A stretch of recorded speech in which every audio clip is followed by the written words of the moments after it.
have seen the glory of the coming of the Lord. He is trampling out the vintage where the grapes of wrath are stored.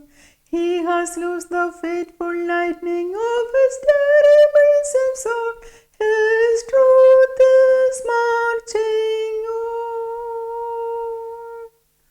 Glory, glory, hallelujah. Glory, glory, hallelujah. Glory, glory, hallelujah. His truth is marching on. He has sounded for the trumpet that shall never hold retreat. He is sifting out the hearts of men before the judgment seat. Oh, be swift, my soul, to answer him. Be jubilant, my feet. Our God is marching on. Glory, glory, hallelujah. Glory, glory, hallelujah. Glory, glory, hallelujah. Our God is marching on. In the beauty of the lilies, Christ was born across the sea, with a glory in his bosom that transfigures you and me.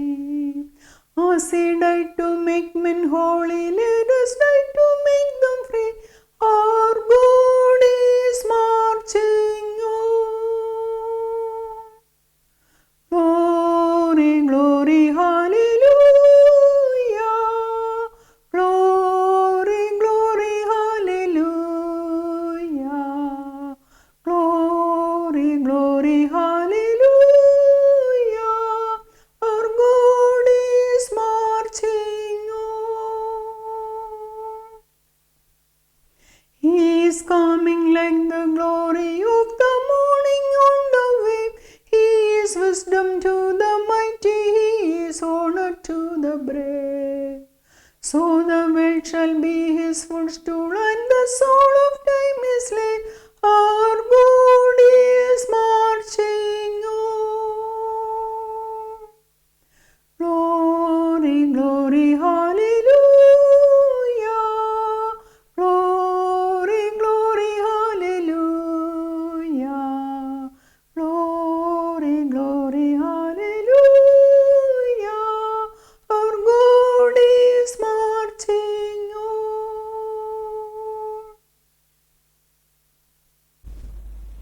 I greet you all in the mighty and marvelous name of our Lord and Savior Jesus Christ. Dear sisters and brothers, ഇന്ന് വൈദിക ഞായർ. വൈദികരെ പറ്റിയാണ് നാം ഇന്ന് പഠിക്കുന്നത്. വൈദികർ അഥവാ പുരോഹിതന്മാർ ദൈവജനത്തിനു വേണ്ടി ദൈവം മുമ്പാകെ നിൽക്കുന്നവരാണ്. ദൈവത്തിൽ നിന്ന് കേട്ട് ജനത്തോട് പറയുന്നവർ, ദൈവത്തിൽ നിന്ന് പ്രാപിച്ച് ജനത്തിന് കൊടുക്കുന്നവർ, അവരെ ശുശ്രൂഷിക്കുന്നവർ, പരിപാലിക്കുന്നവർ. ഈ ജനം ദൈവത്തിൻ്റേതാണ്. ദൈവജനത്തെ ആടുകളോടാണ് യേശുക്രിസ്തു ഉപമിച്ചിരിക്കുന്നതായി നമുക്ക് വിശുദ്ധ ബൈബിളിൽ കാണുവാൻ കഴിയുന്നത്. അതുകൊണ്ട് അവരെ പരിപാലിക്കുന്നവരെ ഇടയന്മാർ അഥവാ പാസ്റ്റേഴ്സ് എന്ന് നമുക്ക് പറയാം. ഇടയ പരിപാലന ശുശ്രൂഷയാണ് അവർ ചെയ്യുന്നത്, പാസ്റ്ററൽ കെയർ. ഒരു വലിയ ജോലിയാണ്, ഒരു വലിയ പദവിയാണ് ഈ ഇടയന്മാർക്ക് ദൈവം കൊടുത്തിരിക്കുന്നത്. അവർ ദേശത്തിൻ്റെ കാവൽക്കാരാണ്. ദേശത്തിൻ്റെ കാവൽക്കാരാക്കിയാണ് ദൈവം അവരെ വെച്ചിരിക്കുന്നത്. ദേശത്തിന് നേരെ വാൾ വരുമ്പോൾ, അപകടം വരുമ്പോൾ അവർ ജനത്തിന് മുന്നറിയിപ്പ് കൊടുക്കണം. അങ്ങനെ മുന്നറിയിപ്പ് കൊടുക്കുമ്പോൾ ജനം അത് അവഗണിക്കാതിരുന്നാൽ അവർ തങ്ങളുടെ ജീവനെ നേടിക്കൊള്ളും. എന്നാൽ മുന്നറിയിപ്പ് കൊടുത്തിട്ടും ജനം അത് കൈക്കൊള്ളാതെ അത് അവഗണിച്ചാൽ അവർ നശിച്ചു പോകും. പക്ഷേ അവരുടെ ജീവൻ്റെ വില ദൈവം ഈ കാവൽക്കാരനോട് ചോദിക്കില്ല. കാരണം കാവൽക്കാരൻ മുന്നറിയിപ്പ് കൊടുത്തു. പക്ഷേ ദേശത്തിന് നേരെ അപകടം വരുന്നത് അറിഞ്ഞിട്ട് കാവൽക്കാരൻ മുന്നറിയിപ്പ് കൊടുക്കാതെ ഇരുന്നാൽ, അല്ലെങ്കിൽ തൻ്റെ ഡ്യൂട്ടി ചെയ്യാതെ ഇരുന്നാൽ ജനം നശിച്ചു പോകും. അവരുടെ രക്തത്തിൻ്റെ വില ദൈവം ഈ കാവൽക്കാരനോട് ചോദിക്കും.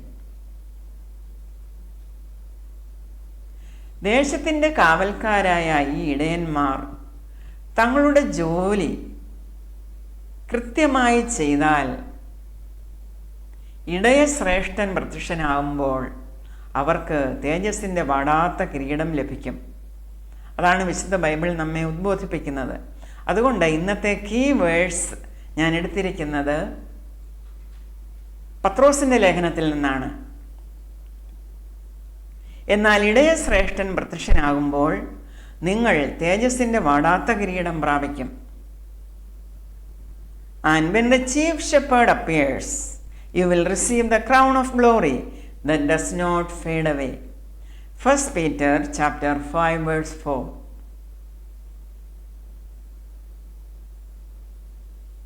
ഇടയന്മാരെ ദേശത്തിൻ്റെ കാവൽക്കാരാക്കി വച്ചിരിക്കുന്ന ഒരു ദൈവം,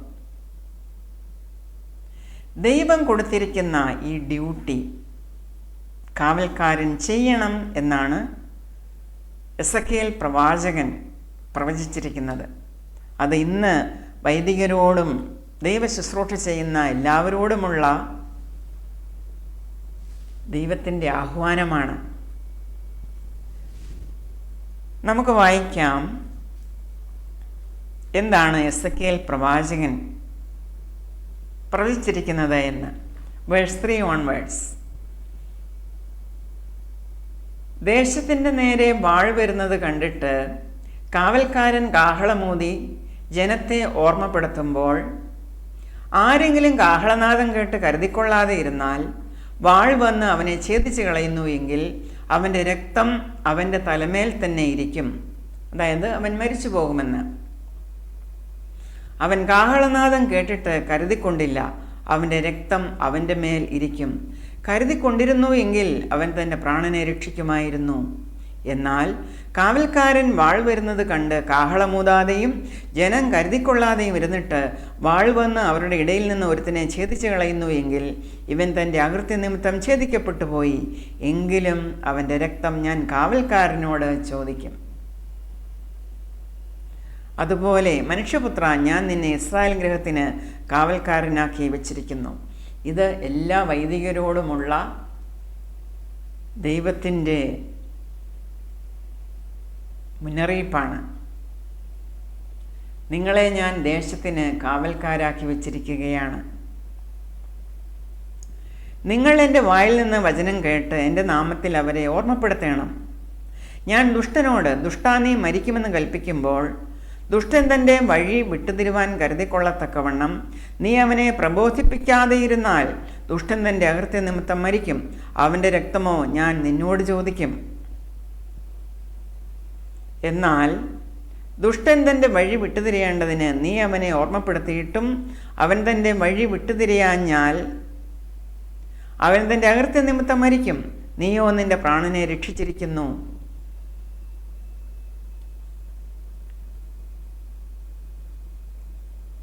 ഇന്നത്തെ നമ്മുടെ പ്രധാന വേദവചന പാഠം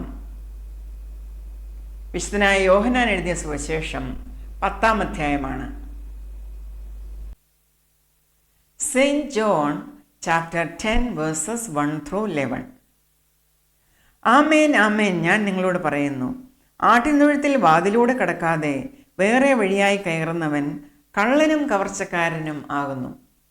വാതിലൂടെ കടക്കുന്നവനോ ആടുകളുടെ ഇടയനാകുന്നു.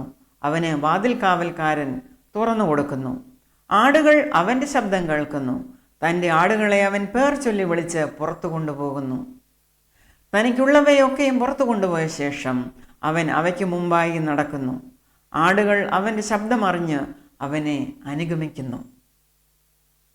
അന്യന്മാരുടെ ശബ്ദം അറിയായ കൊണ്ട് അവ അന്യനെ അനുഗമിക്കാതെ വിട്ട് ഓടിപ്പോകും. ഈ സാദൃശ്യം യേശു അവരോട് പറഞ്ഞു. യേശു പിന്നെയും അവരോട് പറഞ്ഞത്, ആമേൻ ആമേൻ ഞാൻ നിങ്ങളോട് പറയുന്നു, ആടുകളുടെ വാതിൽ ഞാനാകുന്നു. എനിക്ക് മുമ്പേ വന്നവരൊക്കെയും കള്ളന്മാരും കവർച്ചക്കാരും അത്രേ. ആടുകളോ അവരുടെ വാക്ക് കേട്ടില്ല. ഞാൻ വാതിലാകുന്നു. എന്നിലൂടെ കടക്കുന്നവൻ രക്ഷപ്പെടും. അവൻ അകത്തു വരികയും പുറത്തു പോവുകയും മേച്ചൽ കണ്ടെത്തുകയും ചെയ്യും. മോഷ്ടിപ്പാനും അറുപ്പാനും മുടിപ്പാനും അല്ലാതെ കള്ളൻ വരുന്നില്ല. അവർക്ക് ജീവൻ ഉണ്ടാകുവാനും സമൃദ്ധിയായിട്ട് ഉണ്ടാകുവാനും അത്രേ ഞാൻ വന്നിരിക്കുന്നത്. ഞാൻ നല്ല ഇടയനാകുന്നു. നല്ല ഇടയൻ ആടുകൾക്ക് വേണ്ടി തൻ്റെ ജീവനെ കൊടുക്കുന്നു. ഈ വേദഭാഗത്ത് നമുക്ക് രണ്ടുപേരെ കാണുവാൻ കഴിയും. ഒന്ന് നല്ല ഇടയൻ, രണ്ട് കള്ളൻ. ആരാണ് ഈ നല്ല ഇടയൻ? നമ്മുടെ കർത്താവായ യേശു ക്രിസ്തുവാണ് ഈ നല്ല ഇടയൻ. അവനാണ് ആടുകളുടെ യഥാർത്ഥ ഉടമസ്ഥൻ. അവൻ കൂലിക്കാരനല്ല. He is the responsible shepherd. എന്നാൽ ആരാണ് കള്ളൻ? ഇവിടെ വേഴ്സ് 13 പറയുന്നു, അവൻ കൂലിക്കാരനും ആടുകളെക്കുറിച്ച് വിചാരമില്ലാത്തവനുമല്ലോ. He is just a hireling, irresponsible, the wicked one. അവൻ ഇടയനല്ല, ആടുകളുടെ ഉടമസ്ഥനുമല്ല. വേഴ്സ് 12 അതാണ് പറയുന്നത്, ഇടയനും ആടുകളുടെ ഉടമസ്ഥനുമല്ലാത്ത കൂലിക്കാരൻ എന്ന്. അവൻ എന്താണ് ചെയ്യുന്നത്? ചെന്നായി വരുന്നത് കണ്ട് ആടുകളെ വിട്ട് ഓടിക്കളയുന്നു. ചെന്നായി അവയെ പിടിക്കുകയും ചിഹ്നിച്ച് കളയുകയും ചെയ്യുന്നു. വേഴ്സ് 10 പറയുന്നു, മോഷ്ടിപ്പാനും അറുപ്പാനും മുടിപ്പാനുമല്ലാതെ കള്ളൻ വരുന്നില്ല എന്ന്. ആടുകളുടെ തൊഴുത്തിലേക്ക് വാതിലിലൂടെ കടക്കാതെ വേറെ വഴിയായി കടക്കുന്നവനാണ് ഈ കള്ളൻ. ഈ കള്ളൻ വരുന്നത് തന്നെ മോഷ്ടിപ്പാനും അറുപ്പാനും മുടിപ്പാനുമാണ്. അതേസമയം നല്ല ഇടയൻ വന്നിരിക്കുന്നത് ആടുകൾക്ക് ജീവൻ കൊടുക്കുവാനാണ്, അത് സമൃദ്ധിയായി കൊടുക്കുവാനാണ്. യേശുക്രിസ്തു പറയുകയാണ്, ഞാൻ നല്ല ഇടയനാകുന്നു. ഈ ഉപമയിൽ കൂടെ യേശുക്രിസ്തു പറയുകയാണ്, ഞാനാണ് ആ നല്ല ഇടയൻ. ഈ നല്ല ഇടയനെ പറ്റി ലോകം പിന്നീട് മനസ്സിലാക്കി. നല്ല ഇടയൻ ആടുകൾക്ക് വേണ്ടി തൻ്റെ ജീവനെ കൊടുത്തു. മാനവജാതിയുടെ രക്ഷയ്ക്ക് വേണ്ടി അവരുടെ പാപമെല്ലാം സ്വയം ഏറ്റെടുത്തുകൊണ്ട് അവർ മരിക്കേണ്ട സ്ഥാനത്ത് താൻ മരിച്ചു. അവർക്ക് നിത്യജീവൻ കൊടുത്തു. അതാണ് നല്ല ഇടയനായ യേശുക്രിസ്തു ചെയ്തത്. പ്രിയ സഹോദരങ്ങളെ, നമ്മുടെ കർത്താവായ യേശുക്രിസ്തുവിങ്കിലേക്ക്, ആ നല്ല ഇടയനിലേക്ക് ജനത്തെ തിരിപ്പിക്കേണ്ട ചുമതലയാണ് വൈദികർക്കുള്ളത്. എങ്കിൽ മാത്രമേ അവർ ആ നല്ല ഇടയൻ്റെ ശബ്ദം തിരിച്ചറിയുകയുള്ളൂ.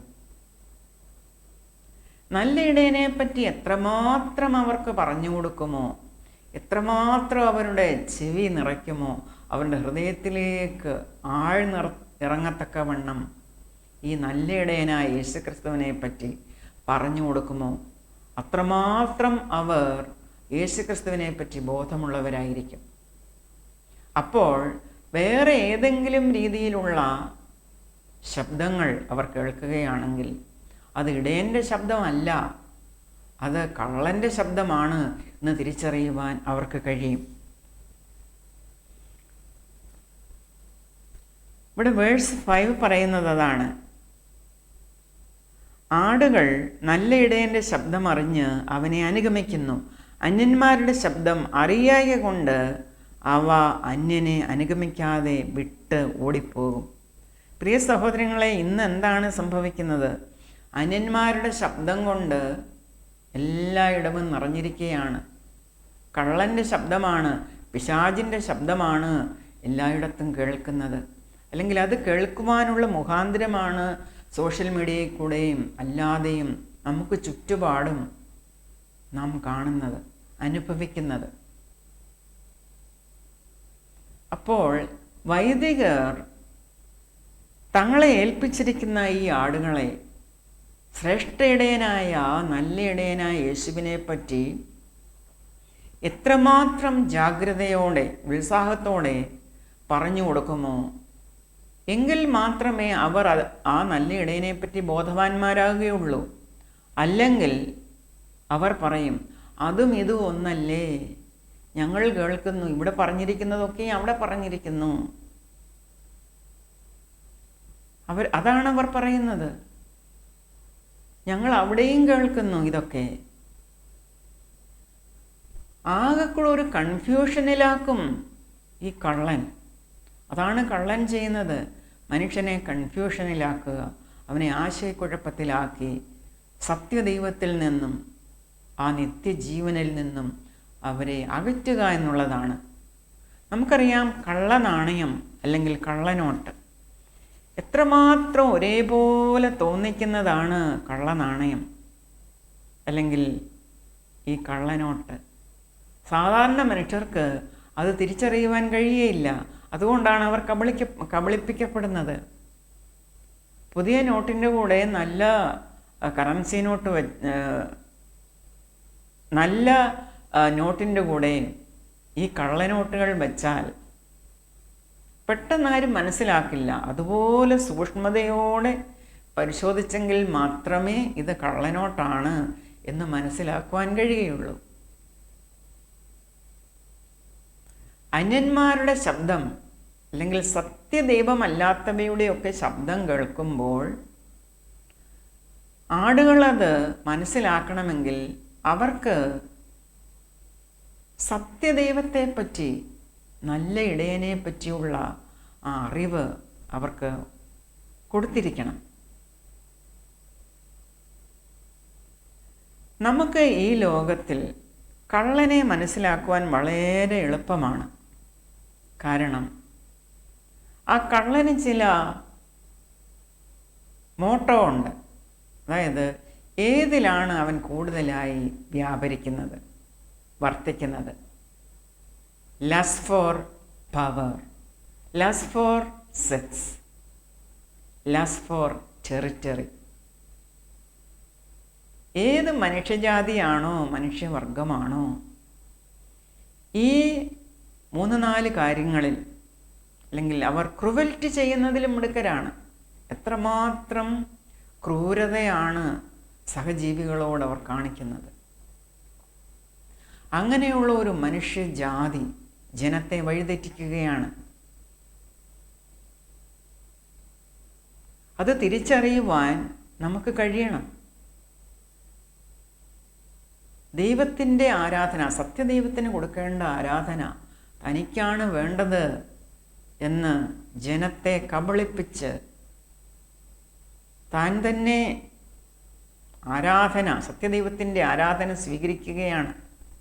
താനാണ് ദൈവം. സാത്താനാണ് ഇത് ചെയ്യുന്നത്. ഈ സാത്താൻ്റെ ഈ പ്രവർത്തികളെ തിരിച്ചറിയുവാനുള്ള ബോധം ആടുകൾക്ക് കൊടുക്കേണ്ടത് വൈദികരാണ്. നമ്മുടെ ചുറ്റുപാടുമുള്ള ആൾക്കാർ ഈ ദുഷ്ടനായ ഈ പിശാചിൻ്റെ ശബ്ദം നമ്മെ കേൾപ്പിക്കുമ്പോൾ അത് നാം തിരിച്ചറിയണം. അത് തിരിച്ചറിഞ്ഞ് അതിൽ നിന്ന് ഒഴിഞ്ഞാൽ നാം നമ്മുടെ പ്രാണനെ നേടിക്കഴിഞ്ഞു. അല്ല എങ്കിൽ നാം നിത്യനരകത്തിലേക്ക്, നിത്യനാശത്തിലേക്കാണ് കൂപ്പുകുത്തുന്നത്. അത് നാം മനസ്സിലാക്കണം. ഈ ഉപമയിൽ കൂടെ, അല്ലെങ്കിൽ ഇന്നത്തെ ഈ വൈദിക ഞായർ ദിനത്തിൽ ഇക്കാര്യം നമ്മെ പഠിപ്പിക്കുന്നത് അതിനാണ്. നമുക്ക് ചുറ്റും കേൾക്കുന്ന നിരവധിയായ ശബ്ദങ്ങൾ, അന്യൻ്റെ ശബ്ദം, ആ ശബ്ദത്തിൽ നിന്ന്, ആ പിശാചിൻ്റെ കെണിയിൽ നിന്ന് നാം വിടുവിക്കപ്പെടണം. ആ ശബ്ദത്തെ നാം തിരിച്ചറിയണം. അത് എൻ്റെ ഇടയൻ്റെ ശബ്ദമല്ല, സത്യദൈവത്തിൻ്റെ ശബ്ദമല്ല. അത് കള്ളനാണയമാണ്. കള്ള നാണയം തിരിച്ചറിയണമെങ്കിൽ നല്ല നാണയത്തെപ്പറ്റി നാം ഏറ്റവും ബോധമുള്ളവരായിരിക്കണം. സൂക്ഷ്മതയോടെ നാം അത് ഗ്രഹിച്ചിരിക്കണം, പഠിച്ചിരിക്കണം. അല്ലെങ്കിൽ നാം പറയും അതും ഇതും ഒന്നാണ്, എല്ലാം ഒന്നാണ്, എല്ലാം ഒരിടത്തേക്കാണല്ലോ പോകുന്നത്. ഇങ്ങനെയുള്ള ധാരാളം കാര്യങ്ങൾ വൃഥാ പറഞ്ഞുകൊണ്ട് സ്വയം നിത്യജീവനെ നശിപ്പിക്കുന്ന ധാരാളം ആൾക്കാർ നമ്മുടെ ചുറ്റുമുണ്ട്, നമ്മുടെ ഇടയിലുണ്ട്. അതുകൊണ്ട് ഒരു വൈദികൻ്റെ ചുമതല എത്രമാത്രം മഹത്തരമാണ് എന്ന് കാണിക്കുവാൻ ഈ ഞായറാഴ്ചത്തെ ഈ വേദഭാഗം നമുക്കിടയാകണം. ശുശ്രൂഷകരായിരിക്കുന്ന ഇടയന്മാരോടും വൈദികരോടും അതുപോലെ സഭയിലെ യങ്ങർ ജനറേഷനോടും പത്രോസ്ലിഹായ്ക്ക് എന്താണ് പറയുവാനുള്ളത് എന്ന് അടുത്ത വചനപാഠത്തിൽ നിന്ന് നമുക്ക് ചിന്തിക്കാം. 1 Peter chapter 5 verses 1-7. നിങ്ങളിലുള്ള മൂപ്പന്മാരെ, ഒരു കൂട്ടുമൂപ്പനും ക്രിസ്തുവിൻ്റെ കഷ്ടാനുഭവത്തിന് സാക്ഷിയും വെളിപ്പെടുവാനുള്ള തേജസ്സിന് കൂട്ടാളിയുമായി ഞാൻ പ്രബോധിപ്പിക്കുന്നത്, നിങ്ങളുടെ വിചാരണയിലുള്ള ദൈവത്തിൻ്റെ ആട്ടിൻകൂട്ടത്തെ മേയിച്ചു കൊള്ളുവീൻ. നിർബന്ധത്താലല്ല, ദൈവത്തിന് ഹിതമാമണ്ണം മനഃപൂർവ്വമായും ദുരാഗ്രഹത്തോടെയല്ല ഉന്മേഷത്തോടെയും ഇടവകളുടെ മേൽ കർത്തൃത്വം നടത്തുന്നവരായിട്ടല്ല ആട്ടിൻകൂട്ടത്തിൻ്റെ മാതൃകകളായി തീർന്നുകൊണ്ടും അധ്യക്ഷത ചെയ്യുവീൻ. എന്നാൽ ഇടയശ്രേഷ്ഠൻ പ്രത്യക്ഷനാവുമ്പോൾ നിങ്ങൾ തേജസ്സിൻ്റെ വാടാത്ത കിരീടം പ്രാപിക്കും. ഔവണ്ണം ഇളയവരെ മൂപ്പന്മാർക്ക് കീഴടങ്ങുവീൻ. എല്ലാവരും തമ്മിൽ തമ്മിൽ കീഴടങ്ങി താഴ്മ ധരിച്ചുകൊള്ളുവീൻ. ദൈവം നിഗളികളോട് എതിർത്ത് നിൽക്കുന്നു, താഴ്മയുള്ളവർക്കോ കൃപ നൽകുന്നു. അതുകൊണ്ട് അവൻ തക്ക സമയത്ത് നിങ്ങളെ ഉയർത്തുവാൻ ദൈവത്തിൻ്റെ ബലമുള്ള കൈക്കീഴെ താണിരിപ്പീൻ. അവൻ നിങ്ങൾക്കായി കരുതുന്നതാകയാൽ നിങ്ങളുടെ സകല ചിന്താകുലവും അവൻ്റെ മേൽ ഇട്ടുകൊള്ളുവീൻ.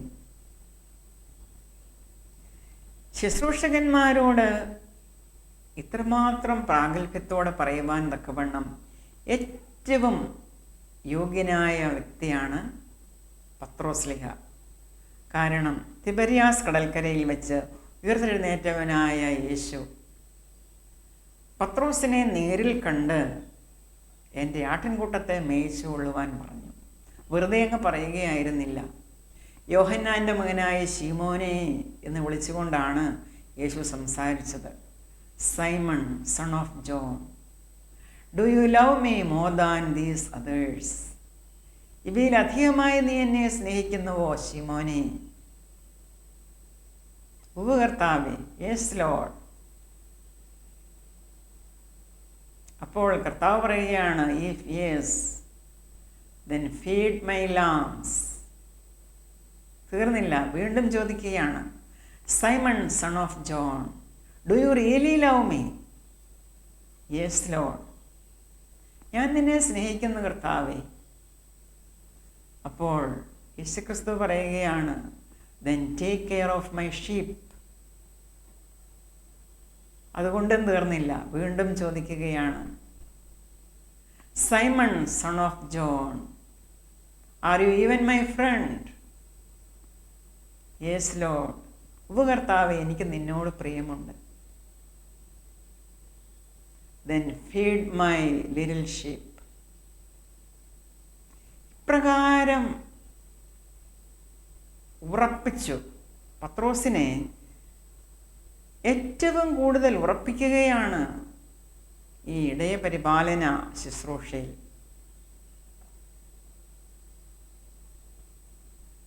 യേശുക്രിസ്തുവിൽ നിന്നും നേരിട്ട്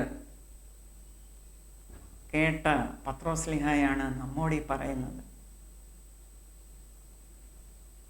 പത്രോസിന് പറയുവാൻ പല കാര്യങ്ങളുണ്ട്.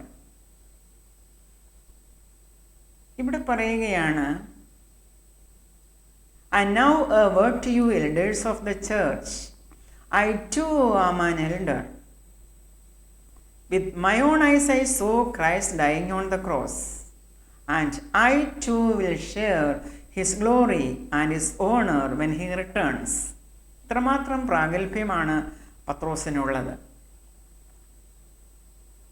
With my own eyes I saw Christ dying on the cross. ഇത് വെറുമൊരു വ്യക്തിയല്ല ഈ പത്രോസ്ലിഹ. And I too will share his glory and his honour when he returns. അതുകൊണ്ട് പറയുകയാണ്, fellow elders, this is my plea to U.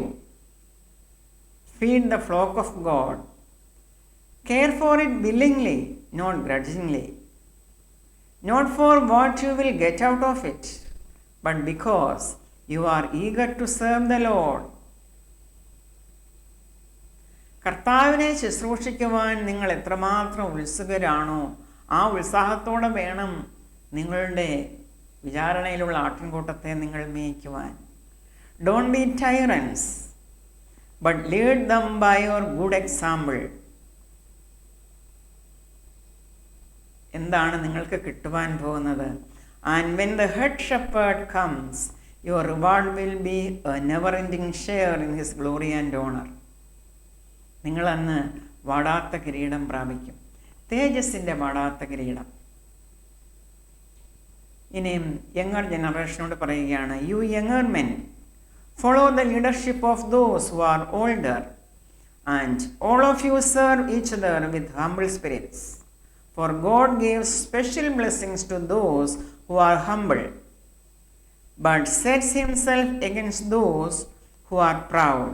നിഗളികളോട് അവൻ എതിർത്ത് നിൽക്കും, താഴ്മയുള്ളവർക്ക് കൃപ നൽകും. If you will humble yourselves under the mighty hand of God, in his good time he will lift you up. Let him have all your worries and cares, for he is always thinking about you and watching everything that concerns you. ദൈവത്തിന് നിങ്ങളെപ്പറ്റി വളരെ concern ആണ്. അതുകൊണ്ട് നിങ്ങൾ തമ്മിൽ കീഴടങ്ങി ദൈവസഭയിൽ ആയിരിക്കണം. നിങ്ങൾ ഇടയന്മാർക്കും അതുപോലെ വൈദികർക്കും കീഴടങ്ങിയിരിക്കണം എന്നാണ് പത്രോസ്ലിഹ പഠിപ്പിക്കുന്നത്. ഇടയന്മാരും വൈദികരും തങ്ങളുടെ അജപാലന ശുശ്രൂഷയിൽ എപ്രകാരമുള്ള മനോഭാവത്തോടെയാണ് ആയിരിക്കേണ്ടത് എന്ന് പൗലോസ്ലിഹ തിമോത്തിയോസിന് ലേഖനം എഴുതിയപ്പോൾ തിമോത്തിയോസിനോട് പറഞ്ഞതുപോലെ തന്നെ നമ്മോട് പറയുകയാണ്. ഇന്നത്തെ അവസാനത്തെ വചനപാഠമായ 2 തിമോത്തി ചാപ്റ്റർ 2 വേഴ്സസ് 1-13. എൻ്റെ മകനെ തിമോത്തിയോസേ, ക്രിസ്തുവേശുവിലുള്ള കൃപയാൽ ശക്തിപ്പെടുക. നീ പല സാക്ഷികളുടെ മുമ്പാകെ എന്നോട് കേട്ടതെല്ലാം മറ്റുള്ളവരെ ഉപദേശിപ്പാൻ സമർത്ഥരായ വിശ്വസ്ത മനുഷ്യരെ ഭരമേൽപ്പിക്കുക. ക്രിസ്തുവേശുവിൻ്റെ നല്ല ഭടനായി നീയും എന്നോടുകൂടെ കഷ്ടം സഹിക്കുക. പടചേർത്തവനെ പ്രസാദിപ്പിക്കേണ്ടതിന് യാതൊരു പടയാളിയും ജീവനകാര്യങ്ങളിൽ കുടുങ്ങിപ്പോകാതിരിക്കുന്നു. ഒരുത്തൻ മല്ല് കെട്ടിയാലും ചട്ടപ്രകാരം പൊരായിൽ കിരീടം പ്രാപിക്കയില്ല. അധ്വാനിക്കുന്ന കൃഷിക്കാരനാകുന്നു ആദ്യം ഫലമനുഭവിക്കേണ്ടത്. ഞാൻ പറയുന്നത് ചിന്തിച്ചുകൊള്ളുക, കർത്താവ് സകലത്തിലും നിനക്ക് ബുദ്ധി നൽകുമല്ലോ. ദാവീദിൻ്റെ സന്തതിയായി ജനിച്ചു മരിച്ചിട്ട് ഉയർത്തെഴുന്നേറ്റിരിക്കുന്ന യേശുക്രിസ്തുവിനെ ഓർത്തുകൊള്ളുക. അതാകുന്നു എൻ്റെ സുവിശേഷം. അത് അറിയിക്കുന്നതിൽ ഞാൻ ദുഷ്പ്രവർത്തിക്കാരൻ എന്ന പോലെ ചങ്ങല ധരിച്ച് കഷ്ടം സഹിക്കുന്നു. ദൈവവചനത്തിനോ ബന്ധനമില്ല. അതുകൊണ്ട് ക്രിസ്തുവേശുവിലുള്ള രക്ഷ നിത്യ തേജസ്സോടുകൂടെ മൃതന്മാർക്ക് കിട്ടേണ്ടതിന് ഞാൻ അവർക്കായി സകലവും സഹിക്കുന്നു. നാം അവനോടുകൂടെ മരിച്ചു എങ്കിൽ കൂടെ ജീവിക്കും, സഹിക്കുന്നുവെങ്കിൽ കൂടെ വാഴും. നാം അവിശ്വസ്തരായി തീർന്നാലും അവൻ വിശ്വസ്തനായി പാർക്കുന്നു. തൻ്റെ സ്വഭാവം ത്യജിപ്പാൻ അവന് കഴിയുകയില്ലല്ലോ. ഈ വചനം വിശ്വാസയോഗ്യമാകുന്നു. ഒരു വൈദികൻ അഥവാ ഇടയൻ ഒരു നല്ല ഭടനെ പോലെയാണ്, ഒരു നല്ല കായികാഭ്യാസിയെ പോലെയാണ്, എ ഗുഡ് അത്ലറ്റ്. അതുപോലെ നല്ലവണ്ണം അധ്വാനിക്കുന്ന ഒരു കർഷകനെ പോലെയാണ്, എ ഹാർഡ് വർക്കിംഗ് ഫാർമർ. എന്താണ് ഒരു നല്ല ഭടൻ്റെ പ്രത്യേകത? A good soldier. യാതൊരു പടയാളിയും ജീവന കാര്യങ്ങളിൽ കുടുങ്ങിപ്പോകുന്നില്ല. കാരണം തന്നെ പടചേർത്തവനെ ഏത് വിധേനയും പ്രസാദിപ്പിക്കണമെന്ന ഒരൊറ്റ ഉദ്ദേശമേ ആ ഭടനുള്ളൂ. അയാൾ സിംഗിൾ മൈൻഡഡ് ആയിരിക്കും, ഫോക്കസ്ഡ് ആയിരിക്കും. No soldier in active service entangles himself in the affairs of everyday life so that he may please the one who enlisted him. എന്താണ് ഒരു നല്ല കായികാഭ്യാസിയുടെ പ്രത്യേകത? A good athlete. കിരീടം എങ്ങനെയെങ്കിലും നേടണം എന്ന ഉദ്ദേശത്തോടെ കോച്ച് പറയുന്നതെല്ലാം അയാൾ അനുസരിക്കും. കളിയിലെയും കളിക്കളത്തിലെയും നിയമങ്ങളെല്ലാം അറിയുകയും അനുസരിക്കുകയും ചെയ്യും. വളരെ കഠിനാധ്വാനമാണ് ചെയ്യുന്നത്. ഒരേ ഒരു ലക്ഷ്യം മാത്രം, to receive the crown at any cost. അതുപോലെ ഒരു കർഷകൻ്റെ പ്രത്യേകത എന്താണ്? കർഷകൻ മണ്ണിൽ വിത്ത് വിതച്ചിട്ട് വെറുതെ ഇരിക്കുകയല്ല, അധ്വാനിക്കുകയാണ്. കള പറിക്കുകയും വളമിടുകയും അങ്ങനെ കൃഷിയെ പരിപാലിച്ച് നല്ലൊരു വിളവിന് വേണ്ടി പ്രതീക്ഷയോടെ ആയിരിക്കുകയാണ്. നല്ലൊരു വിളവ് വേണമെങ്കിൽ കഠിനമായ അധ്വാനം ആവശ്യമാണ്. അതുപോലെ A priest cannot please God if he is distracted. ഒരു ഇടയൻ ഫോക്കസ്ഡ് ആയിരിക്കണം, സിംഗിൾ മൈൻഡഡ് ആയിരിക്കണം. ഇവിടെ പൗലോസ് അപ്പോസ്തലൻ ഈ 3 എക്സാമ്പിളും കൂടാതെ മറ്റൊരു എക്സാമ്പിളും തരുന്നു. അത് ഏറ്റവും വലിയ എക്സാമ്പിളാണ്. Jesus Christ. Jesus Christ is the ultimate example. ഇവിടെ വേഴ്സ് 8 അത് പറഞ്ഞിരിക്കുന്നത്. ദാവീദിൻ്റെ സന്തതിയായി ജനിച്ച് മരിച്ചിട്ട് ഉയർത്തെഴുന്നേറ്റിരിക്കുന്ന യേശുക്രിസ്തുവിനെ ഓർത്തുകൊള്ളുക. പിന്നെ പൗലോസ്ലീഹ തന്നെപ്പറ്റി തന്നെ പറയുന്നു, ഇതാകുന്നു എൻ്റെ സുവിശേഷം, അത് അറിയിക്കുന്നതിൽ ഞാൻ ദുഷ്പ്രവർത്തിക്കാരൻ എന്ന പോലെ ചങ്ങല ധരിച്ച് കഷ്ടം സഹിക്കുന്നു. യേശുക്രിസ്തു സഹിച്ച കഷ്ടതകൾ, ആ പങ്കപ്പാടുകളെല്ലാം നാം ഓർക്കണം. പൗലോസ് അപ്പോസ്തലൻ അതാണ് കണ്ടത്. അത് ഓർത്തപ്പോൾ യേശുക്രിസ്തുവിന് വേണ്ടി കഷ്ടം സഹിക്കുവാൻ പൗലോസ്ലീഹ തയ്യാറായി. എന്താണ് യേശുക്രിസ്തു ചെയ്തത്? യേശുക്രിസ്തു സഹിച്ച കഷ്ടതകൾ നമുക്കറിയാം. Philippines chapter 2 versus 5-11. യേശുക്രിസ്തുവിലുള്ള ഈ ഭാവം തന്നെ നിങ്ങളിലും ഉണ്ടായിരിക്കട്ടെ. അവൻ ദൈവരൂപത്തിലിരിക്കെ ദൈവത്തോടുള്ള സമത്വം മുറുകെ പിടിച്ചുകൊള്ളണമെന്ന് വിചാരിക്കാതെ ദാസരൂപമെടുത്ത് മനുഷ്യ സാദൃശ്യത്തിലായി. തന്നെത്താൻ ഒഴിച്ച് വേഷത്തിൽ മനുഷ്യനായി വിളങ്ങി. തന്നെത്താൻ താഴ്ത്തി മരണത്തോളം, ക്രൂശിലെ മരണത്തോളം തന്നെ അനുസരണമുള്ളവനായി തീർന്നു. യേശുക്രിസ്തു എത്രമാത്രം ശൂന്യവൽക്കരിക്കപ്പെട്ടുവോ, എന്തിനു വേണ്ടി? നമുക്ക് ഓരോരുത്തർക്കും വേണ്ടി അവൻ കഷ്ടത സഹിച്ചു. അതുകൊണ്ട് എന്താണ് സംഭവിച്ചത്? അതുകൊണ്ട് ദൈവവും അവനെ ഏറ്റവും ഉയർത്തി സകല നാമത്തിനും മേലായ നാമം നൽകി. അങ്ങനെ യേശുവിൻ്റെ നാമത്തിൽ സ്വർലോകരുടെയും ഭൂലോകരുടെയും അധോലോകരുടെയും മുഴങ്കാലൊക്കെയും മടങ്ങുകയും എല്ലാ നാവും യേശുക്രിസ്തു കർത്താവ് എന്ന് പിതാവായ ദൈവത്തിൻ്റെ മഹത്വത്തിനായി ഏറ്റുപറയുകയും ചെയ്യുന്നു. കഷ്ടാനുഭവങ്ങളിലൂടെ തേജസ്കരിക്കപ്പെട്ട യേശുക്രിസ്തുവിനെ തിരിച്ചറിഞ്ഞ പൗലോസ്ലീഹ തിമോത്തിയോസിനോട് പറയുകയാണ്, ആ യേശുക്രിസ്തുവിനെ ഓർത്തുകൊള്ളുക, അതാകുന്നു എൻ്റെ സുവിശേഷം. നീ എന്നെ നോക്കുക, ആ സുവിശേഷം അറിയിക്കുന്നതിൽ ഞാൻ ദുഷ്പ്രവർത്തിക്കാരൻ എന്ന പോലെ ചങ്ങല ധരിച്ച് കഷ്ടം സഹിക്കുന്നു. Paul is suffering even to the point of being bound in chains like a criminal. ഒരു കോസിന് വേണ്ടിയാണ് പൗലോസ്ലീഹ കഷ്ടം സഹിച്ചത്. യേശുക്രിസ്തുവിലുള്ള രക്ഷ നിത്യ തേജസ്സോടുകൂടെ വൃതന്മാർക്ക് കിട്ടേണ്ടതിന്.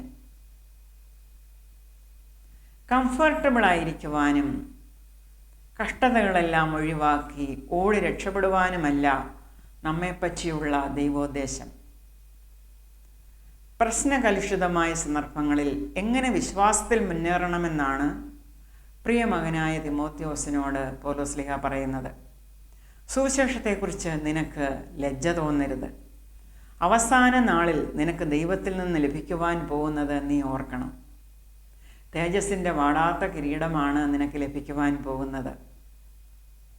അതുകൊണ്ട് നീ എന്നോട് കേട്ടതെല്ലാം വിശ്വസ്ത മനുഷ്യരെ ഫലമേൽപ്പിക്കുക.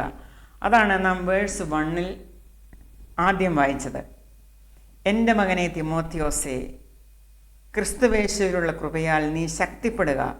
നീ പല സാക്ഷികളുടെ മുമ്പാകെ എന്നോട് കേട്ടതെല്ലാം മറ്റുള്ളവരെ ഉപദേശിപ്പാൻ സമർത്ഥന്മാരായ വിശ്വസ്ത മനുഷ്യരെ ഫലമേൽപ്പിക്കുക. പ്രിയ സഹോദരങ്ങളെ, നിത്യജീവൻ്റെ മാറ്റമില്ലാത്ത ഈ സുവിശേഷം പ്രസംഗിക്കപ്പെടുമ്പോൾ അതൊന്ന് ഷെയർ ചെയ്യേണ്ടതിൻ്റെ ആവശ്യകത എത്രമാത്രം വലുതാണ് എന്ന് നിങ്ങൾ തിരിച്ചറിയണം. പൗലോസ്ലീഹ തിമോത്തിയോസിനോട് പറയുകയാണ്, നീ എന്നോട് കേട്ടതെല്ലാം മറ്റുള്ളവരെ ഉപദേശിപ്പാൻ സമർത്ഥന്മാരായ വിശ്വസ്ത മനുഷ്യരെ ഫലമേൽപ്പിക്കുക എന്ന്. നിങ്ങൾ സമർത്ഥന്മാരല്ലേ സഹോദരങ്ങളെ?